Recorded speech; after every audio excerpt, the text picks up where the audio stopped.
Hi అందరికీ welcome to Lakshmi embroidery. ఈరోజు మనం పైపింగ్ థ్రెడ్ ఎలా వేయాలో చూద్దాం. ఫస్ట్ మనము డిజైన్లో ఎక్కడైతే బార్డర్ ఉంటుందో ఆ లైన్ అనేది ఫస్ట్ స్టిచ్ అంతా వేసేయాలి. ఫస్ట్ కలర్లో వచ్చేస్తే ఫస్ట్ కలర్లో అయినా ఫస్ట్ స్టిచ్ వేసేయాలి. స్టిచ్ వేసిన తర్వాత నెక్స్ట్ పైపింగ్ థ్రెడ్ తీసుకొని ఇక్కడ మనం పైపింగ్ థ్రెడ్ అనేది 14 mm అనే పైపింగ్ థ్రెడ్ అనేది యూస్ చేస్తున్నాం. ఇక్కడ ఆ పైపింగ్ థ్రెడ్ని ఫస్ట్ మనకి మిడిల్లో నుంచి ఎక్కడ కావాలో అక్కడ ఫస్ట్ మిడిల్లో ప్లేస్ చేసుకొని స్టిఫ్గా పెట్టిన తర్వాత మనం ఆన్ చేసుకొని మిషన్ని స్లోగా కట్లు ఎలా ఉన్నాయో ఆ కర్వ్ షేప్లోకి స్లోగా మనం మూవ్ చేసుకుంటూ వేయాలి. ఎలా అయితే ఆ కట్స్ ఎలా ఉన్నాయి అలానే మూవ్ చేయాలి. అక్కడక్కడ వైట్గా అనిపిస్తుంది కదా, అది లాస్ట్లో వెళ్ళిపోతుంది. నెక్స్ట్ ఆ కట్ అనేది నీట్గా మనం ఎలా అయితే చూపిస్తున్నామో అలా కట్స్ అనేవి స్లోగా మనం మూవ్ చేసుకుంటూ ఉండాలి. ఎలా వేస్తుందో ఒకసారి గమనించండి.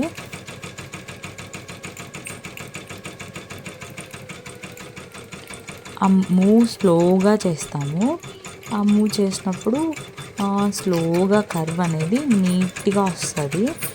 ఇప్పుడు మనము కర్వ్స్ అనేవి వేసాం కదా, అక్కడెక్కడ వైట్గా అంటే మనం థ్రెడ్ సరిగ్గా మూవ్ చేయనప్పుడు కొంచెం వైట్గా వస్తుంది కదా, ఆ వైట్గా వచ్చినప్పుడు మనం ఏం చేయాలంటే డబల్ పెట్టినట్లయితే ఇప్పుడు మనం వేసాం కదా ఆ కర్వ్స్ అన్నీ అయిపోయినాక ఆ స్కాలప్ అంతా లాస్ట్లో మనము మళ్ళీ వేసింటాం కదా, దాన్ని మళ్ళీ డబల్ కానీ పెట్టినామనుకోండి మనకి ఈ స్కాలప్ అనేది ఎక్కడ వైట్గా మనకి అలా చూపించదు, చాలా నీట్గా వస్తుంది.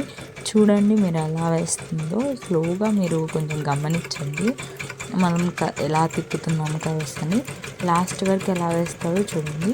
వీడియో అనేది స్లోగా పెట్టాను కదా, కాబట్టి లాస్ట్ వరకు ఎలా పెడుతుందో చూసి గమనించండి.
మన బార్డర్ చివరికి వచ్చిన తర్వాత పైపింగ్ థ్రెడ్ అనేది స్లోగా కట్ చేసేసుకొని మనము ఇప్పుడు నేను చెప్పాను కదా ఆల్రెడీ, మనం వేసిన దాన్ని మళ్ళీ డబల్ వేస్తే ఇలా నీట్ ఫినిషింగ్ వస్తుంది.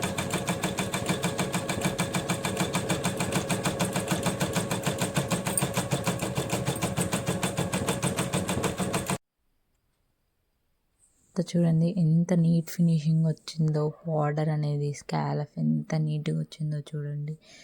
మనం ఇలా ట్రై చేస్తే చాలా నీట్గా మన చిన్న మిషన్స్లో కూడా మనం ఇంత నీట్ ఫినిషింగ్ అనేది తీసుకురావచ్చు.